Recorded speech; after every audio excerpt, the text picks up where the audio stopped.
Our Father. All right. Yes, thank you, Jonathan. Turn the phone off. All right, welcome to David Barnes' album release party featuring. I wanted to take just a couple minutes to describe the process that I went through to produce some of this stuff. And because it's, here, let me get one of these. So this is the album that's being released. It's called Pieces. It is available over there for just $10. And I am also putting it up on my website tomorrow at davidbarnesrecordings.com, where you can stream it and download it as a zip file.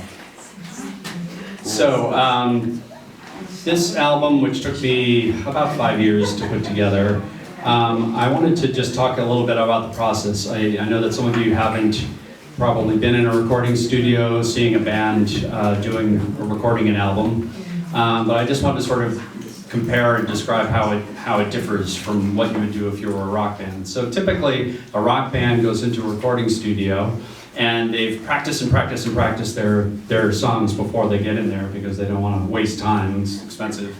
And they're set up around a large room. Sometimes they're in separate rooms, but they can see each other through windows and that sort of thing. And they do their 1, 2, 3, 4, and they all play at once, and it's recorded. All right? So that's how traditionally a rock band would record their albums. They do it all at once, and they either get it or they take it again. And then after that, maybe the singer would add some background vocals. You know, they do some backgrounds, and the guitarist would add a guitar solo. And so those are called overdubs. Now, in the case of my album, which is a solo album, I'm playing just about all of the instruments on the album. And so just about every instrument track is an overdub, which means that I'm sitting there with the headphones, I'm listening to the track that I just recorded, and I'm saying, okay, so what does it need next? And I will play another instrument while listening to the instruments that I already have. And I keep layering it instrument after instrument after instrument until I get something that's starting to sound good, and then I start subtracting instruments or parts of instruments until I get it just right. So that's typically how I do the pieces. And I'm also, one of the big differences is I don't know what I'm going to play before I sit down and press record. You know, the bands have all practiced and practiced and practiced their songs. I am just trying to figure out what comes next. And it's all improvised, and it's layers of improvised tracks, and then layers of composing by subtracting and adding as I go along. So the first piece on this album, Pragmatica, is the first piece, and I wanted to talk a little bit about how that particular piece was done, just so you can get a sense and see what it sounds like to put it together. So each instrument is on its own separate tracks. So what I have here is I have some of the separate instrument tracks that I did in putting together Pragmatica, the first piece.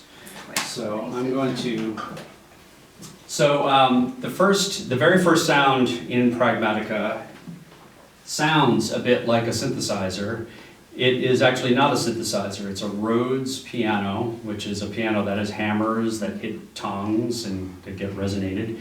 And so I played a Rhodes piano. I put it through some effects that you would normally use on a guitar, like a distortion unit and a wow pedal like Jimi Hendrix would use. So I put the Rhodes piano through all that stuff, and then I chopped it up into really short little bits of sound and rearranged all the little bits so that it sounds like a fast-moving line. So here's a little bit of what that sounds like.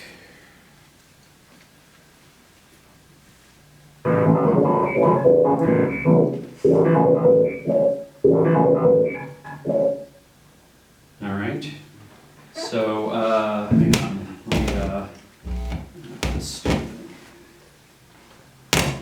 Anyway, so you can hear that those are lots of fast-moving little bits, and sorry, I'm having a little bit of. They've changed. iTunes changes the way it looks every day. All right, so the Rhodes piano also There's another Rhodes piano part in this piece, which is the bass line that comes in a little bit later. And so I want to play that so you can see what the Rhodes normally sounds like.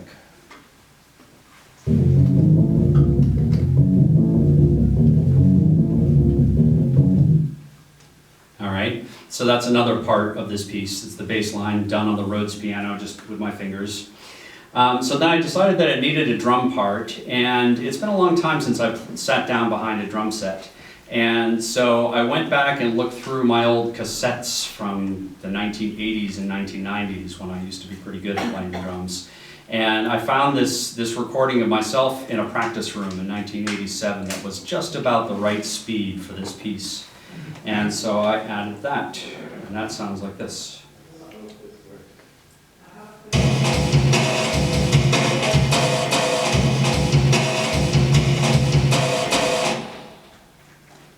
All right, so then I wanted to layer some more percussion on top of that, and what I did was on, what you're going to hear is on this side you're going to hear maracas, and on this side you're going to hear a piece of paper being slid back and forth on a table, like this.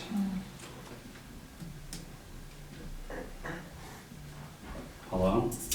Ah.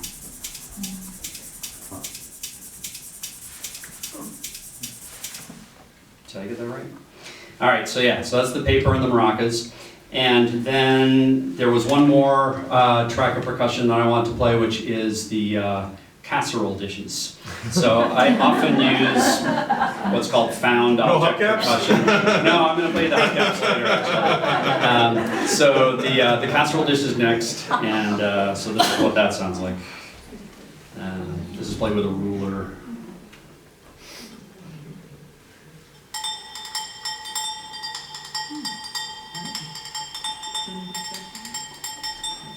Nice copper casserole dish. So now here is what all those percussion instruments sound like together.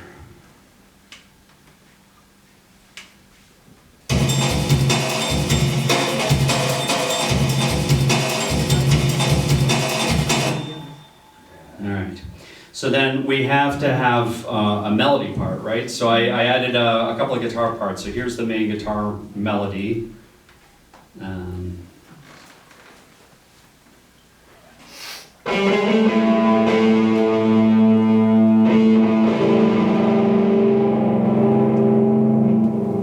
Alright, so that's sort of like the lead guitar melody, and then there are some rhythm guitars that go with that, and the rhythm guitar sounds something like this.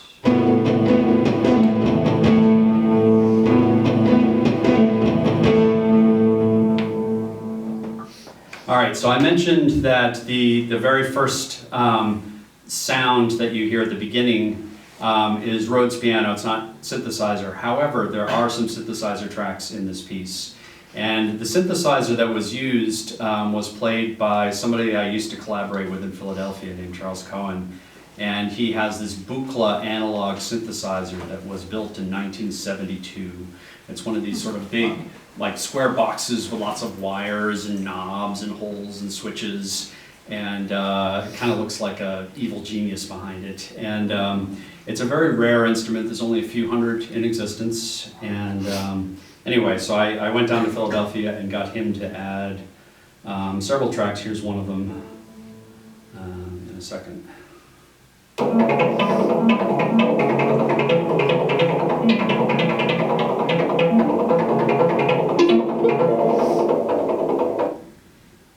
So that's the Buchla synthesizer. And then the last instrument that I'll show you, which comes in later in the piece, is the hubcaps. I have a collection of hubcaps that I found in the 90s in the streets of Philadelphia. They are all, you know, back in the days when they used to make hubcaps out of steel, and so they sounded good when you hit them. Today's hubcaps are mostly plastic. So here's the hubcap track.